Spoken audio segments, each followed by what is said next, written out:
volvemos al ejemplo.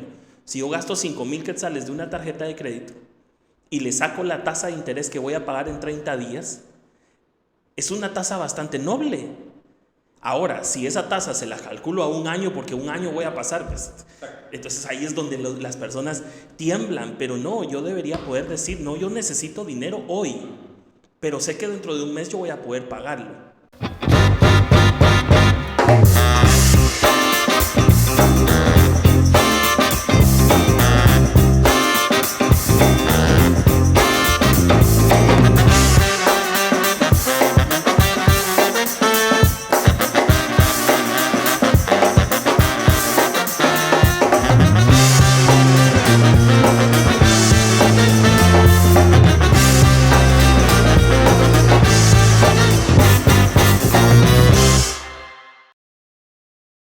Hola a todos, bienvenidos. Estamos en un episodio más de este podcast de valores inmobiliarios. Mi nombre es Fernando Pérez, yo soy el director creativo de Urba TV. Así que vamos a empezar. Yo quiero presentarles hoy, así entrando de una vez en materia, quiero presentarles al licenciado Marvin Salguero. El licenciado Marvin Salguero es facilitador de la escuela bancaria. Eso fue un dato que me llamó mucho la atención porque la escuela bancaria es parte de la Asociación de Bancos de Guatemala. Tiene una licenciatura en Administración Bancaria, máster en Gestión de Talento, impresionante, y posgrado en Marketing. O sea que estamos hablando con una persona bastante calificada para poder empezar a platicar. Y a nosotros nos gusta mucho porque nos visitas desde Guatemala y entonces esos consejos que nos vas a dar para la región nos van a enriquecer mucho. Así que yo te doy la palabra para que te puedas presentar y contarnos un poco acerca de vos. Gracias. Pues sí, contento de estar acá. Definitivamente todos estos temas son relevantes para el día a día. Para que conozcan un poquito de mi, digamos, historial laboral, pues la mayoría de mi tiempo lo he hecho en bancos. Tengo más de 18 años de estar trabajando en estos ambientes. Un banquero profesional. Sí, prácticamente, y he estado un poco, los últimos años más metido en el tema de la capacitación en distintos temas. Creo yo que es hasta una labor que tenemos que hacer, ¿verdad? El conocimiento adquirido, pues tenemos que pasarlo a las siguientes generaciones y, claro. Y qué mejor que hacerlo a través de los medios, todos los medios que hay ahora, ¿verdad? Por supuesto. Mucho de lo que hemos hecho últimamente ha sido virtual, ¿verdad? Porque a veces es un poco complicado el tema del transporte y todo lo que ha pasado con estos últimos años, pues hace que haya florecido mucho más el tema de las redes y todo lo que representa, lo cual hace que pues, tengamos todavía más el alcance que tenemos, ¿verdad? Pero básicamente pues es eso, ¿verdad? Y me he especializado un poco más en el tema de dar consejos a través de muchos medios respecto a cómo la gente debe administrar todos sus recursos, ¿verdad? Cuando hablamos del dinero, ese es uno de los medios, pero no es lo único que podemos administrar, ¿verdad? Vamos a sacarle provecho a todos los recursos que tengamos, ¿verdad? Y cómo lo podemos crecer. Así es, perfecto. A mí me llama la atención y digamos que es un sello mío en este podcast, porque a mí me gusta saber un poco acerca de la persona. Digamos que me interesan mucho los temas, que profundicemos en los temas, pero también me interesa la persona porque las personas que nos van a escuchar es posible que hagan un proceso de empatía, ¿verdad? Y que digan, yo quiero agarrar esa misma ruta que tomó él y que hagan cierta empatía para que puedan ir comparando su vida y que se den cuenta que sí se puede hacer una carrera en los diferentes ámbitos que hay en nuestro país. Entonces me interesa un poco la persona y quería preguntarte, ¿cómo fue tu proceso para empezar, para hacer toda esta carrera que has hecho en bancos? Tus inicios, por qué estudiaste lo que estudiaste, por qué seguiste en bancos, cuál es tu experiencia. Eso me interesa bastante conocer. Bueno, pues principalmente yo buscaba, como todos cuando empezamos, ¿verdad? Casi que de lo que sea, lo que necesitamos es tener un ingreso, ¿verdad? Paralelo a eso yo quería empezar a estudiar y esto me complicaba un poco qué tipo de a buscar porque pues la mayoría exigen jornadas laborales que impiden estudiar de manera completa, ¿no? O sea, llega uno tarde a estudiar y todo. Y entonces, dentro de todas las cosas, yo sí, de alguna manera me iba sesgando un poco por el tema de los bancos, porque típicamente en ese entonces, estamos hablando del año 2000, un poquito antes, Sí, pues. los bancos tenían como una cuestión estricta de cerrar, incluso había bancos que cerraban a las 4 de la tarde. Entonces, Sí, es cierto. Yo trabajé en banco también desde hace muchos años y los horarios eran distintos. sí, ¿verdad? Tenía como un privilegio de alguna manera, ¿verdad? Y entonces buscaba de alguna manera ubicarme en algún banco, pero, oh sorpresa, resulta que la mayoría de plazas que optaban a horarios como esos eran administrativas. Sí, pues. Y lo que a uno le ofrecen primero es estar del lado de cara al público, ¿no? Sí, Y pues. esos, Ajá. incluso Front office. Ajá, entonces, incluso en ese entonces ya se tenía horarios de 5 o 6 de la tarde. Sí, pues. Entonces se me fue complicando bastante. Hice todo el esfuerzo de seguir estudiando. Me costó muchísimo los primeros años hasta que logré ubicarme en horarios que me permitieron seguir estudiando, ¿verdad? ¿Ya estudiabas la licenciatura en bancos? No, esa licenciatura surgió en el 2007, más o menos. Ya. Año 2007. Fue inédita. De hecho, fue iniciativa de la escuela bancaria. Yo por ahí me empecé a enterar de la escuela bancaria porque ellos eran los que impulsaban una carrera universitaria. Antes de eso, ellos tenían una carrera técnica y era lo único que se tenía. Entonces, ellos querían elevar la categoría a licenciatura y fue la Universidad Galileo la que dio, digamos, el primer paso, ¿verdad? De ofrecer esa carrera. Y entonces, yo estando en banco, ya llevaba mis añitos en los bancos, dije, bueno, esa sería una alternativa. Y para hacer carrera. Para hacer carrera, y el banco apoyó mucho esa carrera y nos dio no solamente la ayuda económica, sino que también nos dio, más, eso es lo que más agradezco en todo caso, que nos diera el permiso para salir un poquito más temprano para llegar a tiempo. O sea, sí, yo tengo mucho que agradecerle al banco, a la institución a la institución, porque más allá de la ayuda económica que me pudieron haber dado, lo que más se agradecía el tiempo, ¿no? Claro. El tiempo para llegar y sacar la carrera. Esa fue mi primera carrera, pero sí fue toda una vía crucis hasta llegar a ese momento en donde estábamos trabajando. Es un poquito el mensaje de aprovechar las oportunidades cuando se presentan. Y es que la verdad es que yo soy un fiel creyente de que el mundo está lleno de oportunidades. Y está lleno también de un montón de personas que las aprovechan. Pero está también lleno de otro montón de personas que no las aprovechan, que las dejan pasar por temor, por un montón de circunstancias que no son ni buenas ni malas, sino que son circunstancias que suceden, ¿verdad? Pero qué bueno que estás ahí con esa formación. Y la verdad que la plática está muy bonita el día de hoy, compartiendo una taza de café. Este café, te cuento que este café es de aquí, es un amigo mío, Edgar se llama. Es muy buen café, la verdad que sí. Sí, muy bueno, un ácido especial.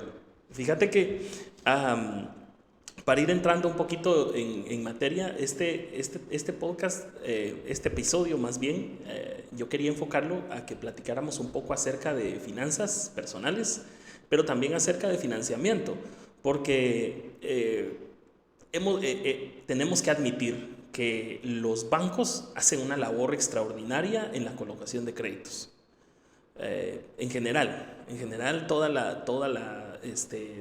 los bancos hacen esa labor de colocación de créditos, pero hasta cierto punto también los requisitos, la forma en que califican también es un poco complicada, ¿verdad? Porque tiene que tener récord crediticio, tiene que sustentar sus ingresos y por supuesto tener una garantía. O sea, si esas tres cosas se cumplen, es seguro que sale un crédito. Entonces yo quisiera que nos platicaras un poco acerca de tu experiencia en créditos, tomando como ejemplo la institución para la que trabajas, para que nos orientes un poco cómo ve en la institución este tema del financiamiento. Claro, pues el tema con el financiamiento es que de hecho es el motor principal de todos los bancos, así es como generan sus ingresos. De hecho, muchas personas a veces piensan que que los bancos ganan cuando una persona llega a depositar, pero es al contrario. La ganancia está en los créditos. Claro que se necesitan fondos para tener luego que prestar, pero en los créditos está el verdadero negocio. La cartera del banco. La cartera y los activos más importantes de los bancos están ahí. Claro. De hecho, los depósitos constituyen un pasivo para el banco, porque es una obligación. Si el cuentaviente exige sus fondos, el banco tiene que entregarlo, ¿verdad? Entonces, es un juego, ¿verdad? Al final de cuentas. Pero del lado de los créditos, pues hay una gran gama de créditos disponibles, de créditos muy baratos, que son generalmente utilizados a nivel empresarial, ¿verdad? Para maquinaria o para capital de trabajo. Y nos vamos pasando por créditos con garantía mixta, hipotecaria, por ahí empiezan también a surgir algún tipo de crédito fiduciario, que ya es un tema muy generado a los ingresos que alguien tenga, y más arriba en el tema de encarecimiento del recurso están las tarjetas de crédito, ¿verdad?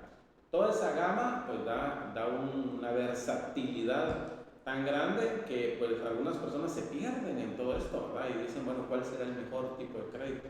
Según el tipo de proyecto que tengo que hacer. Y mucha gente equivoca la figura de crédito para el objetivo que quiere, ¿verdad? Y termina pues tal vez teniendo una mala experiencia. Sí, en eso tenés mucha razón porque digamos que hay créditos hipotecarios que no necesariamente son para compra de vivienda, sino que muchas personas ponen en garantía una propiedad para poder tener capital de trabajo, por ejemplo, ¿verdad? O para comprar maquinaria, como decías, o cartas de crédito, que son créditos de exportaciones, ¿verdad? Entonces, a mí este mundo del financiamiento para mí es bastante apasionante porque tenemos que entender que una buena parte de las personas que sacan créditos, pues se van a ese lugar oscuro que le llaman la mora de los bancos, ¿verdad? Entonces, ¿a qué se debe eso? ¿Será educación? ¿Será una cuestión de la economía del país? Podemos hablar de un montón de factores. Sin embargo, yo creo que lo primero que tenemos que ver es que nosotros deberíamos poder educarnos. Y a mí me llama la atención porque me habías comentado antes de que empezáramos el programa que dabas capacitaciones de finanzas personales. Y yo pienso que las finanzas personales son ese punto en específico de donde una persona debería apalancar sus conocimientos para poder adquirir un financiamiento y no solo adquirirlo por un tema de consumismo. Correcto, sí. Ese es el tema, que culturalmente no tenemos o no nos damos el espacio para aprender sobre estos temas. Las finanzas personales es algo que debería ser enseñado desde la casa y también desde la escuela, pero en ningún pensum existe sí, es cierto. El mínimo curso sobre finanzas personales. Algo tan básico como entender qué es un activo, qué es un pasivo, sí. ¿A qué le decimos liquidez? ¿A qué le decimos solvencia? Son palabras que a veces las usamos al azar y hasta las confundimos como eran sinónimos. Y fíjate que tenés toda la razón. Yo hace 2 días le estaba diciendo a mi esposa, mira, salió del ministerio un comunicado, una nota de prensa, en Prensa Libre si no estoy mal, acerca de un bachillerato que está sacando el Ministerio de Educación. Es nuevo, ya lo aprobaron para este año 2022, creo que empieza la nueva promoción. Y es un bachillerato que otra vez reiteramos a lo mismo. Este podcast no es para criticar al gobierno, pero sale por lo que estabas diciendo, que desde la educación secundaria, ¿verdad? Desde los básicos y el diversificado, debería podérsele enseñar a la persona aquellas cosas que sí las va a aplicar, ¿verdad? Pero como decías, es bien importante saber un concepto tan básico como un presupuesto, sí. ¿Verdad? Sí, el presupuesto es, creo yo, la columna vertebral de todo lo demás. Y muchas personas conocen o saben del tema y creen que llevan un presupuesto porque más o menos llevan en la mente los gastos que hacen. Pero el presupuesto es todavía más amplio que eso, ¿verdad? Es la comparación entre mis flujos que ingresan y los que salen. Es una comparación de porcentajes también. Sí, no sé si seguramente sabes el tema, que cuando se analiza un crédito hace una relación de cuota ingresos, ¿verdad? Total. ¿A qué se debe esa relación de cuota ingresos? Tiene que ver con un tema de riesgos, ¿ya? Okay. Los bancos, y especialmente cuando se hablan de créditos hipotecarios, saben que esta deuda no es para años, sino para décadas muchas veces. Sí, claro. Entonces, los bancos se aseguran de no sacrificar otro tipo de gastos, porque saben que el cliente, antes que pagar la casa, va a comer. O sea, entre las prioridades, primero va a pagar el colegio de los hijos. Incluso va a poner por encima el colegio de los hijos, otro tipo de gastos, y después verá cómo pagan las deudas. O sea, en el orden de prioridades está así. Entonces, los bancos buscan que ese porcentaje de la cuota no exceda otro tipo de cuestiones que tengan en su presupuesto. Que viene siendo, si no estoy mal, si no me recuerdo mal, creo que es el 35%. Varía un poquito de acuerdo a cada institución, pero puede ser desde un 30 hasta un 35% normalmente. Sí, pues. Que yo conozca, ningún banco se atreve a dar un crédito hipotecario más allá de eso. Y muchas personas tienen el mito de que piensan que lo único que busca el banco es que la propiedad cubra el crédito. Y dicen, bueno, pero si lo cubre, me tienen que dar el crédito sí o sí. Y no. Hay una combinación entre la garantía y los ingresos de la persona. Porque, aunque parezca ilógico, pero los bancos no andan buscando recoger casas. No, claro. Es el negocio de los no, bancos. de hecho se lo prohíbe la ley de banco, se lo prohíbe, le prohíbe al banco hacerse de las propiedades. Por eso, y esto es algo que yo les... porque hay muchas personas que han pasado por ese proceso. Yo conozco, que he estado involucrado en las bienes raíces, conozco de algunas propiedades que la gente está corriendo para poderlo vender porque el banco ya lo va a ejecutar, ¿verdad? Entonces, es bueno conocer ese consejo, lo que estás hablando, porque entenderíamos nosotros que entonces el banco no anda en busca de quitar una propiedad, porque no es esa su labor. Al banco lo que le interesa es que la gente pague puntual. Sí, correcto. De hecho, pueden pasar 30 años si bien se pueda. La legislación no permite más de 25 años, pero por ejemplo en Estados Unidos sí que lo normal sí, son 30 años. Entonces, sí, claro. El objetivo es manejarse a través del tiempo y que las personas realmente puedan pagar esa propiedad, ¿verdad? Hay ciertos mitos y algunas personas tienen miedo de que el banco les quite la casa. Pero para que un banco ejecute una hipoteca hay todo un proceso enorme, claro. y de negociaciones y de reestructuraciones. O sea, hay una gran cantidad de cosas que uno puede hacer en medio antes de llegar a las últimas instancias. De hecho yo recuerdo que los ejecutivos, en este caso de las personas que están atendiendo al cliente, generalmente lo que le dicen al cliente es, mire, intente venderlo, ¿verdad? Definitivamente cuando ya no puede pagar, ya no se puede poner al día, intente venderlo y así se va a cubrir antes de que el banco lo ejecute. Yo tengo una clienta que pasó con un proceso de ejecución del banco un año, ¿verdad? Entonces, pero quisiera que volviéramos un poquito al tema de la relación cuota-ingresos, porque a mí me parece, yo creo que vamos a continuar con el tema de las hipotecas más adelantito, lo vamos a volver a tocar, pero me gustaría regresar a esto porque el consejo práctico sería que las personas pudieran entender que para poder sacar un crédito no deberían endeudar más del 35% de sus ingresos. O sea que una persona, si al mes, ya sea porque tiene un trabajo, porque tiene un negocio, líquido le quedan para él, ¿verdad? O sus ingresos de su trabajo o de su negocio, le quedan, por ejemplo, 10,000 quetzales. De esos 10,000 quetzales, solo podrían endeudarse 3,500 quetzales. ¿Es así? Sí. De hecho, son las deudas combinadas. No es que el crédito hipotecario tenga exclusividad sobre un 33 o 35% de los ingresos, sino que, por ejemplo, si una persona actualmente, en combinación de otro tipo de créditos, ya tiene un 15% de sus ingresos comprometidos, ya solo le queda otro 15%. Claro. Que mucha gente dicen, es que uno nunca califica, claro, pero porque no ha visto cómo ha estado su récord crediticio y su compromiso, ¿verdad? Entonces, incluso hay un dato bien interesante de que, por ejemplo, si alguien tiene 5 tarjetas de crédito, porque sí los hay, ¿verdad? Sí. Resulta que cuando se autoriza una tarjeta de crédito, se autoriza un cupo de línea de crédito, ¿verdad? Sí, es un cupo, claro.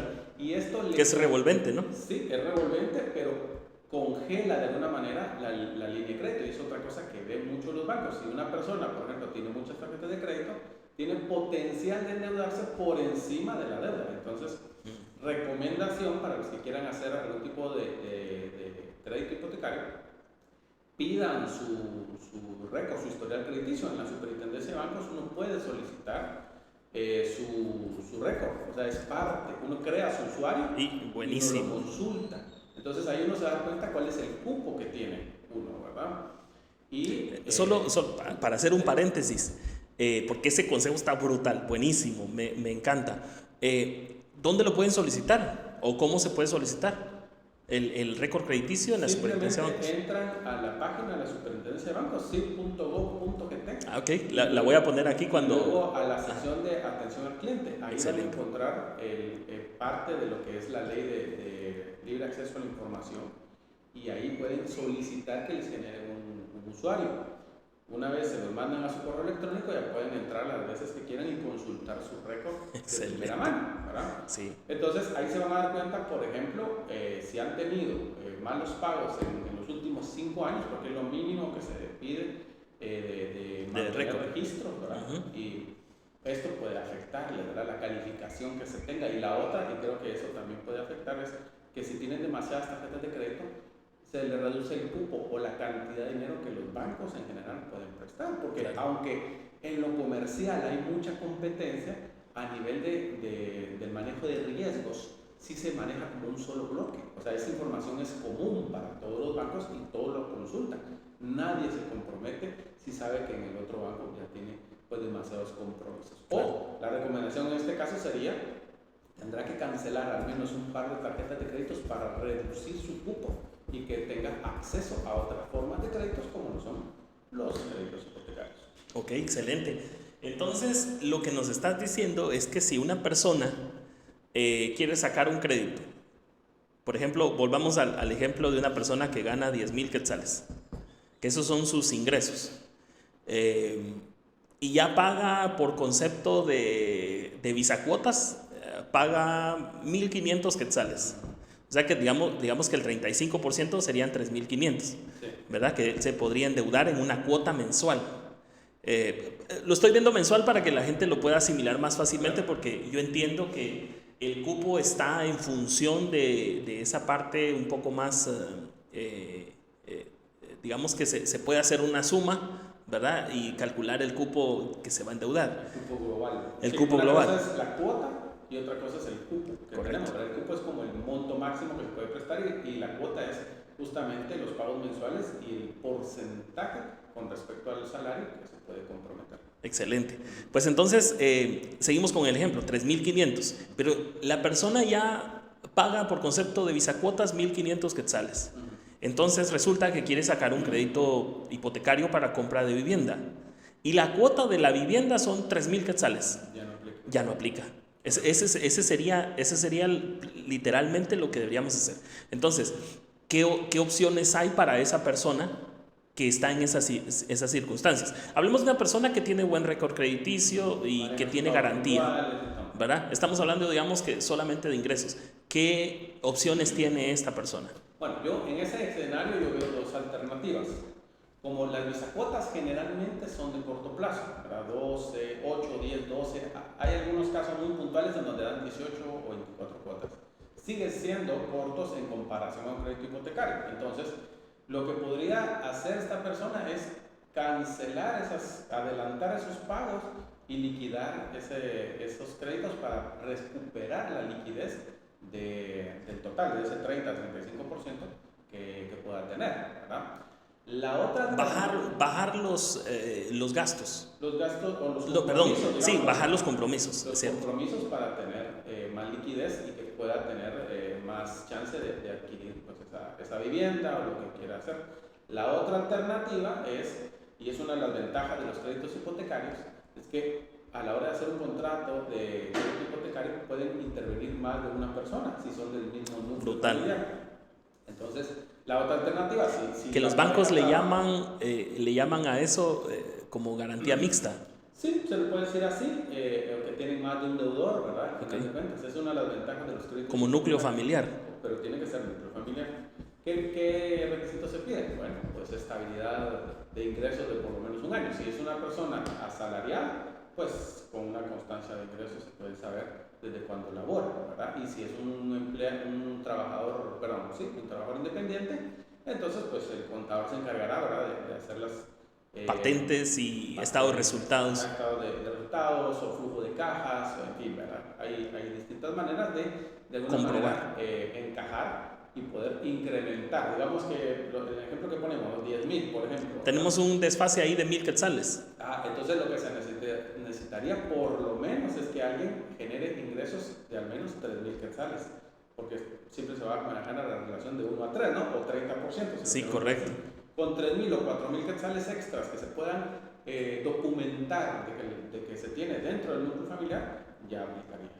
Excelente. Sí, y es que lo que pasa es que también es importante, y yo creo que tenemos que apuntarlo también, es que a esa otra persona también se le va a requerir que no tenga comprometido su 35%, porque si ya tiene deudas también, entonces volvemos otra vez a lo mismo, ¿verdad? Hay casos por ejemplo, del FHA, que aceptan un núcleo familiar hasta de 3 o 4 personas, un papá, una mamá, hasta tíos o primos, pero que se pueda, primos creo que no, pero tíos, porque tengo un amigo que compró una casa con su tío, básicamente el cónyuge creo que es el más utilizado en este sentido. Y algo muy importante para los recién casados. Los recién casados pueden acceder a un crédito de esta naturaleza. Sí, de hecho voy un paso más allá. Perdón, yo creo que tal vez recién casados me equivoqué. Aquellos que están a punto de casarse. Eso es lo que iba a aclarar yo. Existen modalidades en donde mediante una carta de promesa, o sea, de que están comprometidos, que se van a casar, pueden ser vinculados para el análisis. Brutal. Y esas son cuestiones que, ¿por qué se hacen este tipo de cuestiones? Porque al final de cuentas, el FHA, y vamos a mencionar un poquito del FHA, lo que busca también es reducir el déficit habitacional que hay en el país. Entonces, provoca, digamos, todos esos beneficios para incentivar a las personas a que adquieran su primer vivienda. Ojo, que en ese ejemplo que poníamos, tiene que tener carencia de bienes. O sea, es decir, tendría que ser su primera propiedad para que aplique a eso. Es uno de los requisitos del FHA, sí, pero no de los bancos. No, los bancos no. De hecho, aclaramos, ¿verdad?, que el FHA no es que sea un banco en No, sí claro, mismo, ¿verdad? claro. Para los que no saben, el FHA es una entidad que sirve de aval para facilitar las condiciones de los créditos. El Fondo de Hipotecas Aseguradas. De hecho, eso quiere decir justamente el FHA. Entonces, algunas personas creen que es un banco o creen que la aseguranza va hacia ellos. Sí. Pero en realidad la aseguranza va hacia el banco. Hacia es decir, el FHA le dice, yo FHA pago si el cliente no paga. Y entonces el señor banco dice, ok, entonces le damos tasa más baja, más tiempo y menos porcentaje de enganche. Y es por eso que el FHA es quien se queda con los activos extraordinarios, no el banco.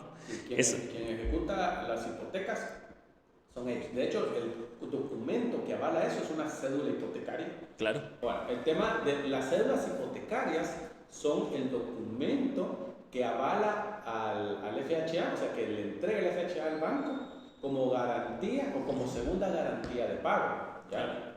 Y si el cliente no paga, entonces el FHA le entrega el dinero que falta al banco, se queda con la propiedad, ejecuta la cédula hipotecaria y recoge la casa, ¿verdad? Pero eso después de un proceso largo. Sí, ¿verdad? claro. Antes de eso hay un montón de negociaciones. Y es ahí donde yo invito, digamos, a las personas a que no le tengan miedo a un crédito hipotecario. Claro. Es más seguro. Acabo de platicar con una persona, quizás hace un par de semanas, que me decía que no había querido sacar crédito hipotecario porque le habían dicho que los bancos recogían las casas. Y en vez de eso, viene y de todas maneras saca un crédito con un prestamista claro. entregando su escritura. Sí. El prestamista no le dejó pero ni un mes Sí, de vencimiento de su pago y le colocó una demanda. Qué Entonces, terrible. Es bien complicado, o sea, como decimos en buen chapín, cayó del comal a las brasas. Sí, claro, ¿verdad? claro. Y entonces, mientras que un banco, o incluso a través del FHA, pues hay un montón de estatutos, hay cosas que quedan plasmadas en un contrato y el procedimiento tal cual va a ejecutarse, y los bancos respetan ese proceso, ¿no? Ese proceso. Yo creo que el FHA pues cumple una función muy buena. Tristemente no se explota tanto como debería, ¿verdad? Pero ayuda un montón para las personas que quieren adquirir su primer vivienda. Sí, una de las cosas por las que no se explota mucho es porque los requisitos para que un desarrollador esté dentro del proceso del proyecto del FHA es precisamente que son bastante complicados. Tal vez para la ciudad capital no tanto, porque allá digamos el desarrollo inmobiliario lleva bastante más avanzado que en el interior, así como acá con nosotros.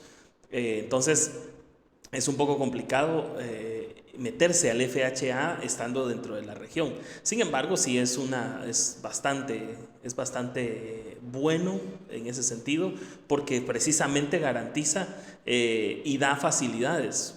Por ejemplo, una de las que se me ocurre ahorita es el seguro que tienen sobre desempleo. Buenísimo, ¿verdad? Pero en nuestra región lo que más se ve es el crédito hipotecario para vivienda directamente con los bancos, ¿verdad? Y entonces, como bien decías, no es necesario tenerle miedo al banco, porque el banco está regido por la banca central, por normas y una ley en específico que garantiza que tanto las personas que depositan en el banco como los que sacan un crédito tienen un proceso, y la cobranza muchas veces de una hipoteca, como bien decías, es un proceso noble si se habla con el banco y se explica y llegan a un acuerdo, ¿verdad? De hecho hay otro consejo muy importante: nunca pierda contacto con el banco al que le deben. Importantísimo. Porque el no contestarle a un banco acelera los pasos para llegar a la ejecución de la hipoteca, o en el caso de los créditos fiduciarios, llegar a un punto de embargo de salario. Claro. ¿Sí? Lo peor que podemos hacer es no contestar. Aunque no tengamos una solución en ese momento y tengamos que decirle lo mismo a la persona de cobranza, hagámoslo. ¿Ya? Tengamos esa ética de decir: mire, aquí estoy, no me estoy desentendiendo, claro, en este momento no puedo pagar, ¿qué me ofrece? Claro. Si la persona que está atendiendo no tiene alternativas, pidan hablar con un superior. Como estamos hablando de instituciones formales, hay jerarquías, claro, y hay lugares en donde los puestos dentro de toda el área de cobranza pues tienen más criterio, ¿verdad? Entonces, sí, claro, la persona que le llama normalmente no tiene criterio de decir sí o no. A esta persona le pagan para cobrar. Ese es su trabajo. Ese es su trabajo. Hasta tenemos que tener un poquito de empatía con estas personas, porque se la pasan sacando llamadas todo el día. Todo el día. Entonces, incluso llegan a mecanizarse. Sí, sí, claro. ¿Ya? Entonces, lo que menos tenemos que hacer es pues portarnos en ese sentido altaneros o ignorando la situación, porque, como les decía hace un momento, lo que van a provocar es acelerar el proceso. Acelerar el proceso, claro. La negociación, pues, tiene que ser de dos personas, ¿no? O sea, de dos partes, por lo menos. Entonces, y se tiene que ver esa empatía para poder negociar de una mejor manera. Claro. Y eso lo decís muy bien, porque el banco, la verdad es que muy pocas personas saben que todas estas instituciones tienen margen de negociación en todo, hasta en los depósitos, en los ahorros, en las tasas de interés, en los créditos. Todo tiene un margen de negociación, y lo que pasa es que muy pocas personas hacen uso de ese margen de negociación. Claro. Metámonos al tema de los burós de crédito. No sé si conoces un poco acerca del tema, porque el banco, cuando autoriza un crédito, ya vimos, digamos, que la parte de ingresos, ¿verdad? Y un poco acerca de la garantía, aunque no mucho. Pero veamos el tema de récord crediticio, ¿verdad? El principal buró de crédito que consultan los bancos es la Superintendencia de Bancos, el famoso SIB, ¿verdad? Del que ya estuvimos hablando, que una persona puede pedir su estado. Ese es el que uno puede pedir directamente. Correcto. Pero hay otros buros de crédito. Correcto. Hay buros de créditos que incluso van más allá y no solamente consultan lo que es a nivel de banco, sino toda empresa de crédito. Y es que hoy por hoy estamos teniendo un auge bien tremendo, incluso a nivel de las fintech. Para los que no están muy familiarizados con eso, existen ahorita empresas que están dando créditos a unos cuantos clics del celular, ¿no? Entonces, sí, claro. Estos otros buros complementan la información que no está a nivel de bancos, ¿verdad? Voy a mover un paso atrás. Todos los bancos tienen por obligación que publicar sus registros contables y todos sus movimientos. Eso es de ley. Y especialmente cuando hablamos de crédito, tienen la obligación de clasificar estos créditos en categorías, ¿verdad? Que va desde lo que se ve es el tema del tiempo de morosidad, ¿verdad? Cuando una persona está entre 1 y 30 días de morosidad, se considera categoría A. Cuando pasa de 30 a 31 días a 60 días, se considera categoría B. Y cuando pasa a 90 días, perdón, a 180 días, ya se considera C y así se van con los tiempos, ¿verdad? Okay. Cuanto más hay de morosidad desde el último pago, menos posibilidad hay de que un banco se arriesgue, porque justamente para eso se ve, ¿verdad? ¿Cuál es la intención de pago de las personas? Y regresando un poquito al tema de no encapricharnos cuando estamos en problemas, y lo que podemos hacer, ¿verdad? En el caso de que tengamos un crédito que no lo estamos pudiendo pagar como originalmente se pactó, es ofrecer pagos parciales. Esto va a ayudar un montón porque obliga a los bancos a actualizar el récord, ¿verdad? Y si, por ejemplo, teníamos 60 días desde la última vez que hicimos un pago, aunque haya sido un pago parcial, restablece nuestro récord porque hicimos un pago. Claro. En el récord no aparece cuánto pagamos, aparece cuándo fue la última vez que pagamos. Sí, por ese periodo de actualización que estás hablando. Correcto. Así Entonces, es. una manera de mantener nuestro récord crediticio es nunca dejar de pagar, aunque sea parcialmente. Claro, va a haber bancos que le digan, mire que no se puede, que si no paga todo no puede pagar nada, pero... Que es una labor más de cobranza, ¿verdad? Porque en el sistema sí acepta los pagos parciales. Correcto, todo banco acepta pagos parciales. Que por política lo frenen, pues es otra cosa, pero ahí es donde entra el tema de la negociación. De la negociación. Es decir, mire, ok, usted me dice que no, ¿quién me puede decir que sí? Porque yo no puedo pagar más de tal cantidad.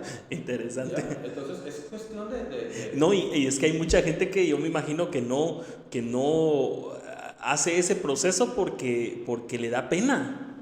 Le da pena hablar y peor, ¿qué me van a decir? Qué vergüenza. Qué vergüenza, ¿verdad? Pero no, la verdad es que hay que hacer todo lo posible. Yo tengo un amigo que incluso devolvió un carro. Miren, yo no puedo seguir pagando. Discúlpenme, no puedo seguir pagando. No, pero es que usted tiene que pagar, No puedo, yo devuelvo el carro. Y lo devolvió y se lo aceptaron, ¿verdad? Entonces es una cuestión de hablar, ¿verdad? De estar en comunicación. Primero de ser sinceros, ¿verdad? Decir, claro. Antes yo podía pagar por esto y esto.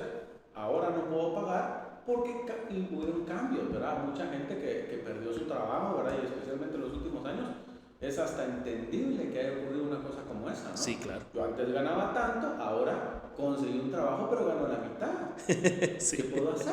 No puedo pagar lo que antes había prometido. Sí, claro. Entonces, uno tiene que sincerarse y ante todo tener eso, la voluntad de pago. Decir, miren, yo no me estoy desentendiendo del pago, pero cambiemos las reglas porque al final de cuentas, de otra manera... Renegociación. Sí. ¿Ya? Y en cuanto logren hacer algún pago parcial, háganlo. Claro. Insisto, por lo que decíamos, ¿verdad? De que el récord no dice cuánto pagó, sino cuándo fue la última vez que pagó. Y eso mejora las condiciones, incluso... Y lo va posicionando en esa categoría de C, B, A, ¿verdad? Cuanto más cerca estemos de la A, mejor. ¿Por qué razón? Incluso puede ser una estrategia a corto plazo mientras uno encuentra una manera de consolidar deudas con otra institución. ¿Ya? Sí, sí, claro. Eso le puede servir a uno como puente, ¿verdad? Decir, mire, yo tengo bien mi récord. Por lo menos estoy pagando, ¿verdad? Claro. Estoy pagando, que es el mínimo, digamos, ¿no? Si en el caso de las tarjetas de crédito, estoy pagando el mínimo y es más probable que un banco acepte absorber la deuda que está en mora, ¿verdad? Esa es otra de las maneras en que se puede ir renegociando. Obviamente, pues con condiciones pues, acordes a la nueva realidad que tenga la persona. Claro, excelente. Pues a mí me llama mucho la atención este tema de los burós de crédito porque digamos que la última década fue un conflicto entre los burós de crédito y podemos mencionar Infornet, TransUnion, de los que me acuerdo. Claro. Y eso es un tema sensible porque sí manejan información confidencial y todo esto, pero tenemos que aceptar que los bancos lo usan, ¿verdad? No solo los bancos. Sí, correcto. Hay muchas instituciones, incluso de reclutamiento, que los usan. Sí, claro. Tienen que conocer el perfil de las personas que están contratando. Es como a quién dejan entrar a su casa, ¿no? O sea, ese es el concepto. Sí, y ahí es un consejo práctico, algo que yo les quiero aportar a todos, es que precisamente tomen en cuenta que en ese sentido están un poco monitoreados nuestras acciones en cuanto a financiamiento, ¿verdad? Entonces eso quiere decir que no debería extrañarnos si en algún momento sale algún mal récord si nosotros sabemos que hemos tenido ese mal récord, esa como manchita ahí. Entonces sí es importante que nosotros sepamos que está ahí, que la información está ahí y que sí sería, y que lo más importante es que nosotros podamos hacer esas negociaciones, renegociaciones y todo el proceso que tengamos que hacer para ir sanando o subsanando nuestro récord crediticio, ¿verdad? Y porque ese es el tema con los burós de crédito, que están ahí, ¿verdad? No nos compete a nosotros, o por lo menos en este podcast, no nos compete valorar si son buenos o malos. La cuestión es que están ahí y nosotros tenemos que hacer algo para que eso no nos perjudique en el camino, ¿verdad? Ir encarrilando en la mejor manera posible, ¿no? La mejor manera posible. De hecho, dije algo y ahorita lo voy a ampliar. El buró crediticio maneja la información de los últimos 5 años, ¿sí? Del comportamiento del pago.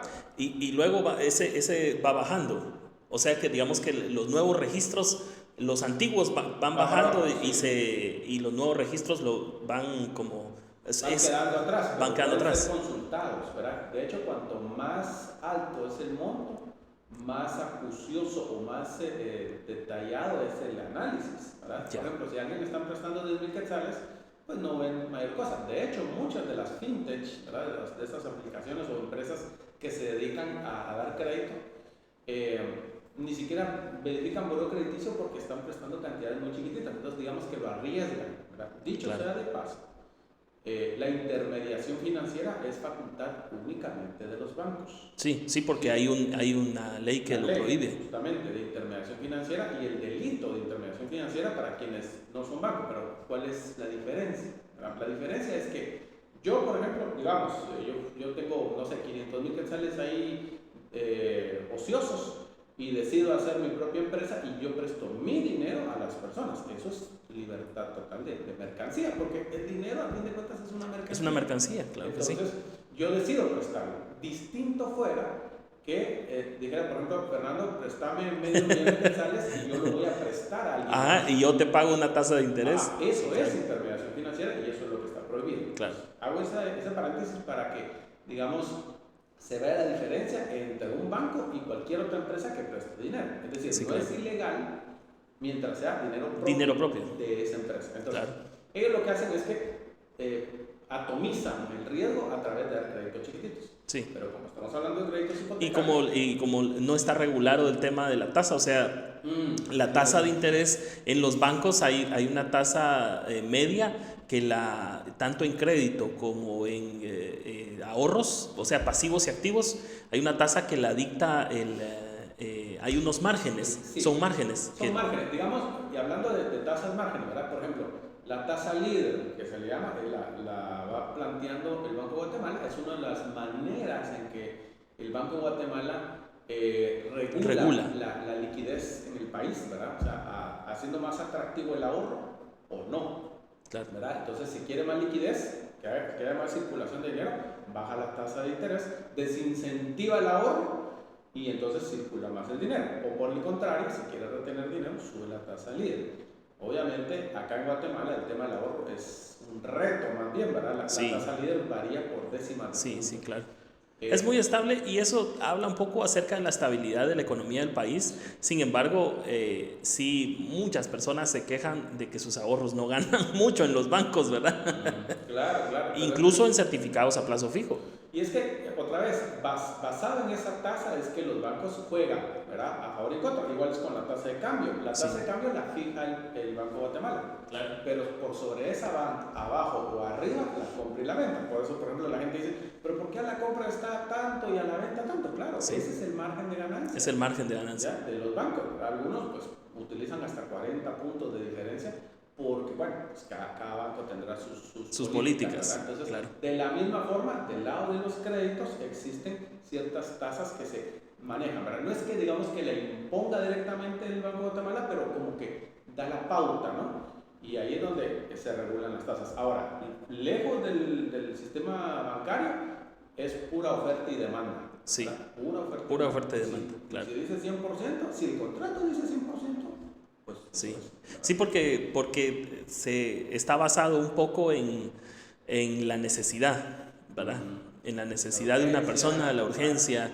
Entonces, si una persona necesita algo con urgencia porque tuvo un accidente, porque hay alguien que está con enfermedad, se han visto casos de personas que hipotecan su casa y la terminan pidiendo, como en el caso que contabas, ¿verdad? A una tasa muy alta, porque al final de cuentas no se pueden pagar, pues son cosas que no se pueden pagar. Entonces sí, y eso me da pie para que podamos platicar un poco acerca de la garantía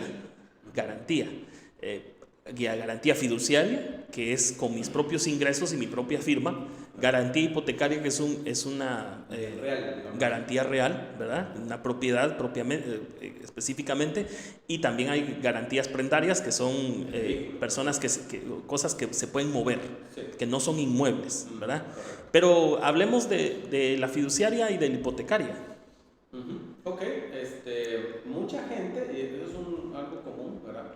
Causa del miedo que se tiene a los créditos hipotecarios, vienen y generan créditos fiduciarios para construir, por ejemplo, ¿verdad?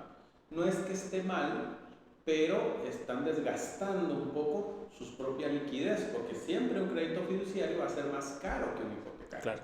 Estamos hablando de que, digamos, un crédito debería andar fiduciario unos 15, 17%, incluso hasta 20, 22%. Esa sería una buena tasa. Ajá. Realmente los rangos en fiduciarios es muy amplio. Sí, muy Vamos amplio. desde un 15 hasta un 85. Impresionante. Sí. Sí, yo pues sí sé de algún par de instituciones que en créditos fiduciarios 35, 40%, 45%. Son tasas específicas que parecen tasas de tarjeta de crédito más que de un crédito para construcción. Sí, de hecho así es. O sea, por eso digo, como es tan versátil esa figura, ¿verdad? Entonces, pues lo que diga el contrato. Sí. De ahí la importancia de leer los contratos. Claro. De decir, bueno, ¿y aquí qué pasa? ¿Y qué pasa si me atraso? Porque mucha gente también se queja de eso, ¿verdad? Sí. Es que me atrasé y me duplicaron la cuota. Ok, hay que ver si el contrato lo decía. Seguramente lo decía. Sí. ¿Verdad? Que podía duplicar o triplicar. De hecho, la mayoría de contratos dicen, puede triplicar la tasa de interés para el cobro de mora. Sí. Entonces, pues lo que hacen las instituciones, y no solamente los bancos, sino cualquier institución que presta dinero, es ejecutar las cláusulas del contrato. Entonces, Sí. Por eso es que hay que ser muy cuidadosos con lo que firmamos, ¿verdad? Pero, ¿por qué decía esto yo el tema de que usan mucho el fiduciario para construir? Por el miedo de que les quiten la casa. Sin embargo, pueden apalancarse, digámoslo así, sobre la misma casa. Digamos, alguien ya tiene el primer nivel construido, ¿verdad? Y quiere hacer una ampliación. Y tiene que hacer una ampliación o quiere hacer un segundo nivel. Correcto. ¿Ya? Está dejando dormir el dinero que ya invirtió para conseguir una mejor tasa a través de un hipotecario, y no, saca un fiduciario a una tasa 2 o 3 veces más cara O mucho más cara. para construir. No, y es que demos la noticia para el que no la sepa. Un crédito hipotecario para compra de vivienda puede andar desde un 7%, 7.25 creo que es la más baja, con el FHA. No, incluso hay un banco que tiene el 7.50 sin estar con el FHA. Hasta máximo un 9.50, 10 para compra de vivienda, 10%. 10% ya es caro. Y es caro, ¿verdad? Máximo. Eso comparado a sacar un crédito fiduciario de unos 100,000, 150,000 quetzales para construcción, que va a pagar 20%, por ejemplo, estaría pagando más del doble. ¿Verdad? Fácilmente. Es impresionante. Entonces, si es en ese sentido, como decías, creo que lo decías muy bien, que es la parte de la hipoteca, nosotros estamos dejando dormir esa inversión porque eso nos está sirviendo para apalancarnos para tener una mejor tasa y pagar bastante menos. Es como decir que la misma casa se pague a sí misma en el sentido, pues, de que está aprovechándose que es una garantía real, ¿verdad? Y que al final de cuentas, algo muy importante que yo ya lo mencioné en este podcast es que la inversión es la única manera de blindar nuestro dinero, porque de lo contrario, si el dinero lo tenemos en un banco o aún debajo del colchón, el dinero siempre es afecto el efectivo siempre es afecto a la inflación. Correcto. Pero una inversión crece junto con la inflación. Entonces esa parte que nosotros, no solo que la casa, la garantía real nos está ayudando a conseguir una buena tasa, sino que a la vez, como está creciendo junto con la inflación, ¿verdad? Tal vez no a la par, ¿verdad? Pero sí hay un margen ahí que nosotros podemos ir compensando de lo que estamos pagando, ¿no? Rescatando. Sí, correcto. Sí, es eso. Tener una casa, digamos, voy un paso más allá. Incluso la misma casa nos puede generar ingresos pasivos. ¿Ya? De hecho, sí, claro. Por ejemplo, ¿verdad? Tanta familia que por efecto de que va creciendo la familia van haciendo cuartos y más cuartos, terminan haciendo una casa bien grande y luego los hijos se van, ¿verdad? Y se queda. La casa se queda sola y ahí está, solo para tener que andar haciendo limpieza en todos lados. Lleva uno el día entero haciéndola. ¿Por qué no ponerla a producir? ¿Ya? O sea, alquilarla. Ahorita las tecnologías se me escapó el nombre ahorita. Del Airbnb. Airbnb, por ejemplo, ¿verdad? Economías colaborativas. Ya. Como Airbnb, ¿verdad? Tal vez no alquilar toda la casa, alquilar una habitación. Ponerla bonita, ¿verdad? Y se alquila Airbnb, o sea, es decir, a través de contrataciones por días. Entonces, si uno... Aquí se da, fíjate que aquí en Oriente se da un fenómeno bien específico, que incluso hay personas que que las casas, que lo que estabas diciendo, que la casa es tan grande que necesita ciertos cuidados y representa para la persona, para el propietario, un gasto mayor. Claro. Entonces se la dan gratis a las personas para que se la cuiden. Y mira, solo hazme el favor de mantenerla limpia y esto, que lo otro. Y entonces para él es salir de un gasto que tremendo, ¿verdad? Y imagínate para que una persona que lo deje estar ahí sin rentas solo por el hecho de que va a gastar menos, quiere decir que su gasto es tremendo, pues, ¿verdad? Hay que ver el uso de los recursos, al final de cuentas, lo que mencionaba al principio yo. El dinero es productivo si se echa a andar. Sí, correcto. Las casas son productivas si están sacando algún tipo de ingreso, ¿verdad? Las casas también pueden sacar gastos, y ese es el ejemplo que decía, ¿verdad? Entonces, procuremos no solamente tener flujos de ingresos, sino que nuestros activos sean en su mayor cantidad productivos. Yo pongo un ejemplo siempre en las prácticas que doy de finanzas. Yo les pongo, todo el mundo en su casa tiene licuadora y tiene refrigeradora. ¿Cuánto tiempo al día se utilizan esas dos cosas? Sí. Son dos activos que los tenemos ahí de cajón, que bien pudiéramos echarlos a producir por lo menos en fin de semana. Ponernos a hacer unos licuaditos o helados de fruta. Que se paguen solos. Que colaboren. Sí. Que colaboren aunque sea haciendo bolsas de hielo. Algo, ¿verdad? Sí. Esa es la mentalidad que tenemos que tener, ¿verdad? Estos mis activos, ¿cuántos de ellos me producen algo de regreso? Sí, correcto. Entonces, es la mentalidad correcta para hacer producir todo, ¿verdad? Entonces podemos ir puntualizando en que este es un tema de financiamiento, un tema bastante complejo, porque tenemos que entender entonces que, por una parte, tenemos que tener nuestros ingresos y no tenerlos comprometidos si queremos acceder a un crédito un poco más grande para compra de vivienda, que es una deuda sana, porque estamos comprando un activo, ¿verdad?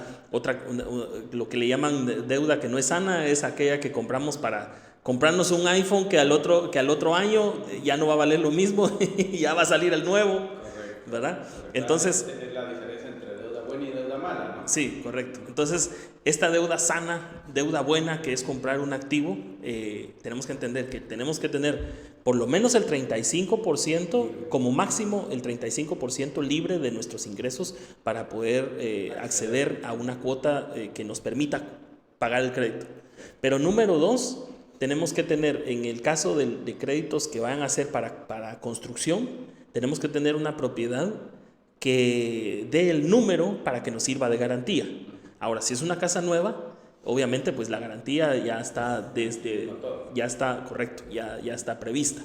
Pero entonces, al punto que voy es que es un conjunto. Es un conjunto en el que porque una persona dice, yo tengo una propiedad ya que vale 1,000,000 de quetzales. Por lo menos me tienen que dar un crédito de 750,000 quetzales.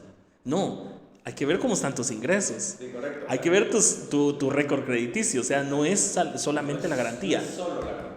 Correcto, así es. Pasemos al siguiente punto, que es un punto que no me quiero ir sin que lo toquemos. Tarjetas de crédito. ¡Tananana! Mira que es un tema muy apasionante. Yo te voy a contar, yo trabajé en bancos muchos años y el primer banco donde trabajé fue vendiendo tarjetas de crédito. Okay. Entonces tengo experiencia y te estoy hablando 2004, 2003, por ahí. Y me recuerdo muy bien de mi capacitación de introducción. Los primeros años, que yo estuve en ese banco como un par de años, ¿verdad? Cuando nosotros vendíamos una tarjeta de crédito, lo hacíamos como de la manera como yo te voy a explicar ahorita, que es la forma en la que yo concibo una tarjeta de crédito. Porque así nos lo enseñaron, ¿verdad? Sin embargo, hoy en día ya no se hace así. Cuando nosotros recibimos la capacitación y después yo tuve la experiencia de poder colocar tarjetas de crédito, le hablábamos a las personas diciéndole que las tarjetas de crédito servían para financiamiento de 30 días. Es decir, que una persona debería poder aceptar y decir, mi tarjeta de crédito tiene un límite de 15,000 quetzales y yo ahorita necesito 10,000 quetzales, ¿verdad? Y los gasto. Pero yo sé que llegado la fecha de pago, si yo no tengo los 10,000 quetzales que gasté de la tarjeta de crédito, entonces tengo que admitir que después, a partir de la fecha de pago, yo voy a pagar una tasa de interés por esos 10,000 quetzales. Y entonces así se vuelve la tarjeta de crédito en una forma de apalancamiento, donde yo estoy admitiendo, pues, es como una persona que le dice a su amigo, mira, vos préstame 10,000 pesos, yo el otro mes te los pago, o te los pago a fin de mes, porque mira, fíjate que voy a tener unos ingresos aquí, pero necesito cubrir unos gastos. ¿Y los vas a tener? Sí, los voy a tener, te los pago. Y mira, te voy a dar 500 pesos para que... discúlpame la jerga, pero las palabras a veces así más campechanas son como digamos que son mejor recibidas, ¿verdad? Entonces yo te voy a dar 500 quetzales para pagarte por el favor que me hiciste. Eso es la tarjeta de crédito. El gran problema de las tarjetas de crédito es que muchas personas le entregan la tarjeta de crédito, la agarran y la meten a su billetera y creen que es dinero extra. Y no lo es. Entonces yo pienso que la educación de la tarjeta de crédito ha fallado. Ha fallado porque mucho tiempo las comisiones para colocación de tarjeta de crédito, para un ejecutivo que colocaba tarjeta de crédito, eran enormes. Yo tenía un amigo que trabajaba en uno de estos bancos que ganaba 45,000 quetzales en comisiones. También no era de la noche a la mañana. No, claro, era un trabajo de todos los días, se iba a todo el país, pasaba llamando todos los días, formularios, no tenía vida. pero tenía un ingreso enorme. Pero justamente esa necesidad de colocación de una tarjeta minimizaba la educación. Al punto al que voy es que llegamos a un punto de hoy en día en que una persona le tiene miedo imagínate cómo es la cosa, le tiene miedo a la tasa de interés de una tarjeta de crédito. Y eso no es posible, porque a la hora de que yo debería, por ejemplo, si yo volvemos al ejemplo, si yo gasto 5,000 quetzales de una tarjeta de crédito y le saco la tasa de interés que voy a pagar en 30 días, es una tasa bastante noble. Ahora, si esa tasa se la calculo a un año, porque un año voy a pasar, pues, entonces ahí es donde las personas tiemblan. Pero no, yo debería poder decir, no, yo necesito dinero hoy, pero sé que dentro de un mes yo voy a poder pagarlo, ¿verdad? O ya sea que lo pague como fecha última y pago de contado, o sé que como mínimo cero intereses, o lo financio 30 días. Totalmente la figura de apalancamiento, ¿verdad? Y entonces las personas tienen ahí tarjeta, y ahora más aún que está esta modalidad de tarjeta de Visa Cuotas, precio de contado. O sea, todavía digamos que los emisores de tarjeta de crédito dieron esta facilidad para que las personas, yo me imagino que una de las cosas que ayudó esta cuestión de crédito de Visa Cuotas o cuotas Credomatic, ¿verdad? Una de las cosas que ayudó fue a bajar la morosidad.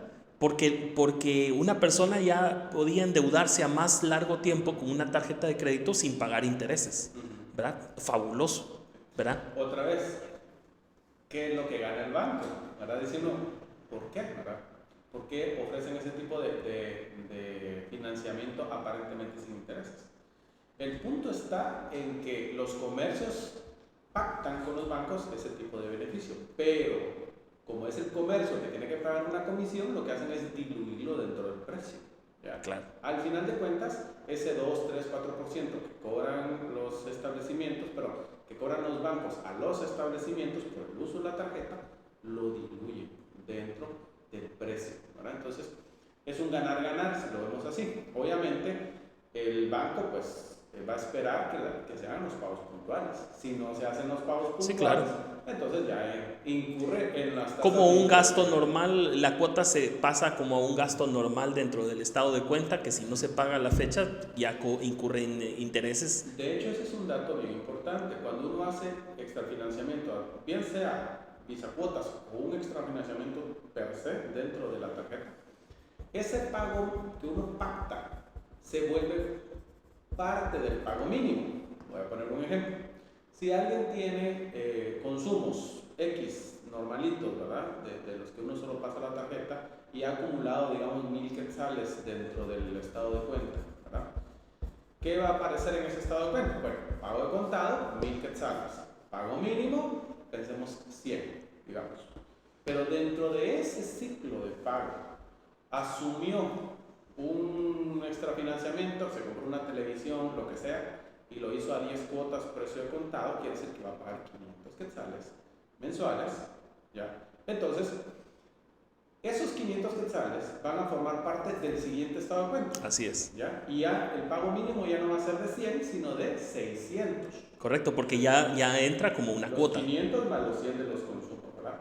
Entonces, hay que tomar en cuenta eso. Mucha gente también abusa de las bisacuotas y cuando siente ya ni el pago mínimo puede hacer, ¿verdad? Que el pago mínimo es esa como llave para poder apalancarse un mes más. Sí.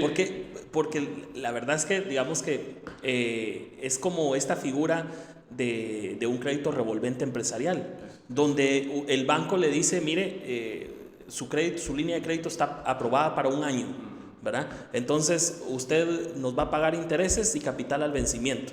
Ese es un poco lo que pasa con una tarjeta de crédito. Al final de cuentas. Sobresaldos. En el caso de la tarjeta de crédito, pues no es sobresaldos porque no tiene una cuota pactada, pero sí es como una participación del cliente para poder financiarse un mes más a una tasa de interés. Entonces, complementando con lo que decías, podemos decir entonces que las tarjetas de crédito pueden ser vistas de dos funciones. Una, como un medio de pago, y dos, como un apalancamiento. Porque como medio de pago, yo puedo decir, bueno, yo estoy en un lugar donde no quiero andar con efectivo, ¿verdad? Y a mí la tarjeta me funciona bien. Entonces, usa casi que es todo su sueldo con la tarjeta de crédito, dejando afuera sus otros compromisos que tengo que pagar. Por ejemplo, yo tengo automatizados los pagos de la luz y del teléfono a mi tarjeta. O sea, primero, dos beneficios. Nunca voy a atrasarme los pagos porque ya está pactado, o sea, ya está automatizado. Segundo, acumulo puntos o millas o lo que sea por esos consumos que de todas maneras iba a pagar en efectivo. Entonces, sí. Que son, estos puntos son los programas de fidelidad, ¿verdad que sí? Así es. Excelente. Y entonces como apalancamiento, esas dos formas, yo creo que si las personas aprendieran o aprendiéramos a ver las tarjetas de crédito como esas dos vías, como un medio de pago, pagando de contado y como un apalancamiento, entonces entenderíamos que la tarjeta de crédito no es dinero extra, ¿verdad? No es dinero extra que después nos va a causar, o sea, que el que gasta la tarjeta de crédito debería saber que la tiene que pagar posteriormente. Correcto. Entonces así, esa parte que vos haces en la capacitación de finanzas personales, es muy importante este tema. Yo me imagino que lo has tocado en algún curso de tarjeta de crédito. Sí, yo creo que es una labor bien importante sacarle provecho y especialmente a la tarjeta de crédito porque, como decías, la gente a veces le tiene miedo a esta figura de crédito y lejos de todo es un sistema de crédito bien versátil y bien útil si se sabe usar correctamente. Sí, ¿verdad? Correcto. Entonces, más allá de que sirva como medio de pago, que es la manera natural, ¿verdad? Incluso se puede utilizar como apalancamiento y se pueden utilizar las dos líneas de crédito, porque hay que aclarar que está la línea de consumo y la línea de extrafinanciamiento. O sea, desde un punto de vista se ven como dos cupos separados. Sí, claro. Entonces, voy a poner un ejemplo, a ver si no nos enredamos en esto, pero pudiéramos utilizar una tarjeta de crédito para un pequeño negocio. Voy a retomar lo que dije hace un momento, ¿verdad? Yo quiero poner un puesto de licuados, ¿ya? Entonces, pues lo primero que tengo que tener pues, es una mesita y la licuadora, ¿verdad? Entonces, puedo utilizar, por ejemplo, el extrafinanciamiento o las bisacuotas, digámoslo así, para comprar, qué sé yo, 4 licuadoras de junto, ¿no? Entonces, lo voy a poner al máximo que me permitan sin intereses, ¿verdad? Digamos 12 cuotas, por mencionar. Y con la misma tarjeta voy a comprar lo que son pues, los insumos, ¿no? O sea, que fruta, que esto, que lo otro. Aquí hay una cuestión, ¿verdad? Propiamente inversión, ¿verdad? Sí, pensando en cómo apalancarnos con la tarjeta, procurando no pagar muchos intereses, ¿verdad? Claro. Pensemos que si voy al mercado no me van a aceptar la tarjeta. No, ¿okay? pues, bueno, claro. Está bien. Entonces, ¿cómo puedo utilizar la parte de los consumos de la tarjeta?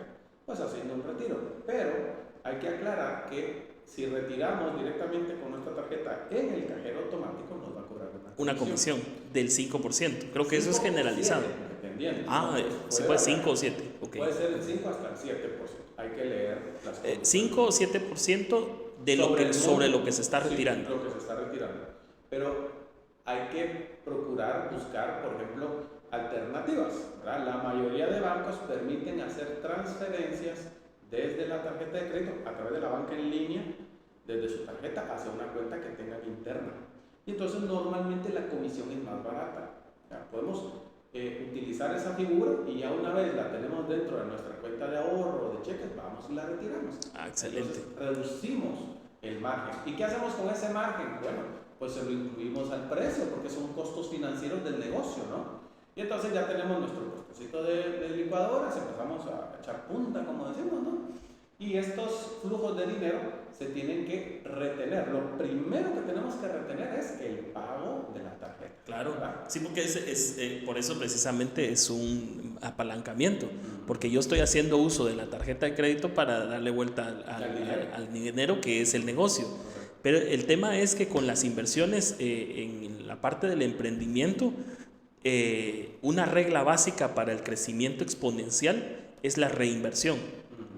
Entonces eso quiere decir que yo, si me voy a apalancar con la tarjeta de crédito, debería pensar no en apalancarme un mes, sino debería ponerme, porque es un proceso, debería poder decir yo, en 6 meses yo ya no voy a necesitar la tarjeta para apalancarme. Es como solo para dar la primera vuelta, como el startazo. El startazo. Pero generalmente a lo que voy es que no es de un mes, porque al siguiente mes vas a necesitar esos, a menos que tus ventas hayan sido exponencialmente, pero no puede ser porque tus ventas van a estar de acuerdo a tu inventario. Entonces es un proceso de crecimiento paulatino, pero que si no hay reinversión, o sea que si no tengo yo en la mente cubrir la tarjeta de crédito y volverla a usar, entonces lo más sano sería hacer un proceso máximo de 6 meses para salir del apalancamiento de la tarjeta de crédito y entonces ya empieza el autofinanciamiento. Así es. ¿Verdad? Siempre va a ser lo mejor capital propio. Eso es de cajón. De hecho, se considera, como decíamos, ¿verdad? A nivel de finanzas personales, se considera que uno no debería rebasar ese 30-35%. Volvemos otra vez a la relación cuota-ingresos. Y a nivel de empresas o emprendimientos, como sea, la escala, no deberíamos rebasar el 50% de nuestro capital invertido. ¿Verdad? Entonces, hay reglas que mucha gente no las sigue y creen que porque está fluyendo el dinero, todo es ganancia. Y no es lo mismo. No es lo mismo venta que ingresos que ganancia neta. ¿Verdad? Entonces, son escalas que tenemos que manejar. Y si aprendemos a hacer bien nuestro presupuesto a nivel personal, a nivel familiar, vamos a trasladar ese mismo conocimiento hacia nuestro negocio y vamos a tener controlado el asunto, ¿verdad? El negocio en sí mismo, vamos a tener mejores probabilidades de ir creciendo, ¿verdad? El control, ¿verdad? Ese es dato importante y básico. Si no sabemos dónde estamos, cuánto compramos, cuánto vendemos, ese es dato muy importante. Hace unos días grabé un programa con el ingeniero en sistemas que nos desarrolla a nosotros nuestros sistemas y él justamente llegaba a ese punto, que la automatización que nos permite una aplicación o un programa es justamente saber la información, porque el que sabe, el que tiene la información puede tomar mejores decisiones. Porque el que no tiene bien la información y tiene que tomar una decisión, está tomando una decisión a ciegas. Ni siquiera está tomando decisiones, está apostando. Apostando. Imagínate, estás apostando con tu dinero. Y el dinero ajeno, claro. Con dinero ajeno y a veces hasta comprometiendo una propiedad. ¿Verdad? Entonces, importantísimo. Pues a mí me ha encantado el programa, no sé cómo te la pasaste vos. Yo estoy encantado con toda la información que dimos, porque son consejos que la gente se las puede llevar. Quizás un poquito así, tocamos un poquito de todo, pinceladas y que hablamos un poco de todo, pero al final el programa yo lo voy a sacar por medio de clips. Entonces una persona va a poder decir, aquí van a hablar de tarjetas de crédito, entonces van a pinchar ahí y van a poder consumir el contenido. Sí, de hecho, yo les recomiendo que no se queden solo con lo que escucharon hoy, sino que, sí, claro, que sea que les pique la curiosidad y empiecen a buscar información en todas las redes sociales. Sí. YouTube está plagado de información de finanzas personales. Vean distintos puntos de vista y vayan aprendiendo. O sea, tómense el tiempo para poder aprender cada día más, ¿verdad? Así como nos tomamos el tiempo para meditar, nos tomamos el tiempo para...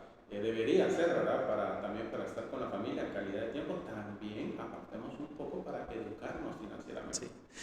Sí, y es que la verdad es que hay muchas personas que dicen, no, hombre, es que a mí no se me dan las finanzas, que no sé qué. Pero yo pienso que porque hay personas que son más creativas y que tienen estas emociones más a flor de piel y entonces que son un poco menos analíticas, ¿verdad? Pero si nosotros buscamos un equilibrio en nuestra vida, tenemos que saber un poco de todo, ¿verdad? Entonces, porque nosotros tenemos que ir equilibrando nuestra vida de tal manera que podamos tomar mejores decisiones. Así que ya de último, para terminar, yo quisiera que nos pudieras aportar tus últimas impresiones del programa, que nos pudieras platicar de alguna idea que se te haya quedado por ahí, y por último, pues darnos este podcast justamente es para consejos prácticos para que las personas lo puedan consumir. Entonces, que pudieras aportar algún consejo que le quisieras dejar a nuestra audiencia. Pues para concluir de algunos puntos y retomando los que ya se vieron, es lo primero que les decía, ¿verdad? Eduquémonos financieramente. No le tengamos miedo a lo desconocido, porque pues, nadie nace sabiendo, pero si se tiene la actitud de aprender, pues siempre vamos a ir mejorando y creando alternativas, ¿verdad? Otro detallito que tiene que ver con lo último que hablamos. Acostumbrémonos a no mezclar un tipo de ingreso con otro, ¿verdad? Si tenemos un salario y además tenemos un negocio, cada uno debe tener cada uno tiene que tener su propia contabilidad, ¿verdad? Tenemos que aprovechar todas las ventajas que nos da el sistema financiero, incluso el que no es financiero, ¿verdad? Siempre con la debida precaución de leer los contratos para saber las reglas del juego. Nadie se mete a jugar fútbol profesional sin saber las reglas del juego, por ejemplo, ¿verdad? Sí, claro. Y también no tener vergüenza de tener problemas financieros, ¿ya? Yo asocio mucho esto con un padecimiento, una enfermedad, ¿verdad? Sí, es cierto. Nadie en su sano juicio se burla de un enfermo, ¿no? No, pues. Entonces, bajo esa mentalidad tenemos que primero reconocer que tenemos problemas financieros y buscar la cura. Y la cura está justamente en los tips que... A veces son cosas no son cuestiones intrínsecas, sino que pues, son cuestiones externas, ¿verdad? Son cuestiones externas que a veces, circunstancias de la vida, quizás no es una persona que lo hizo intencionalmente, pero que circunstancias de la vida lo obligaron, pues. Claro, sí, hay que reconocer, digamos, sanar desde el punto de vista que lo que pasó, pues, tuvo sus motivos, pero no importa tanto lo que pasó, sino lo que hacemos de ahora en adelante. Claro, excelente.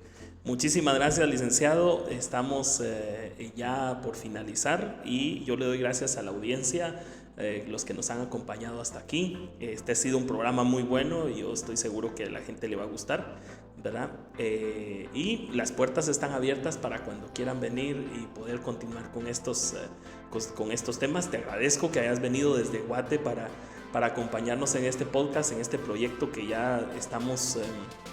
ya con los primeros 4 programas grabados. Todavía no, bueno, ya al momento de que estamos, quizás estemos lanzando este episodio, es probable que ya hemos lanzado otros, pero al día de hoy que estamos grabándolo todavía no lo hemos lanzado, así que las personas espero yo que lo reciban bien, porque aquí hay datos impresionantes.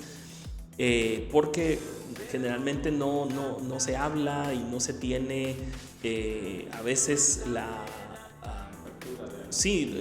o el alcance de poder buscar la información, ¿verdad? Y hace falta nada más preguntar, ¿verdad?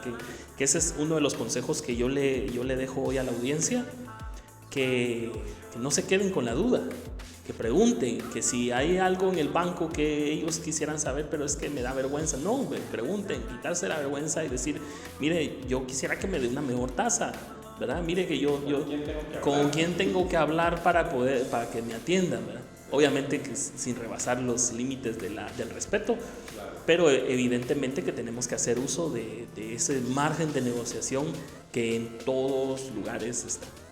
Así que le doy gracias a todos, te doy gracias por habernos acompañado y a la audiencia por haber estado hasta aquí el día de hoy. Vamos a estar publicando este episodio posteriormente. Les agradezco a todos. Mi nombre es Fernando Pérez y este es su podcast de valores inmobiliarios y valores urbanos. Hasta la próxima.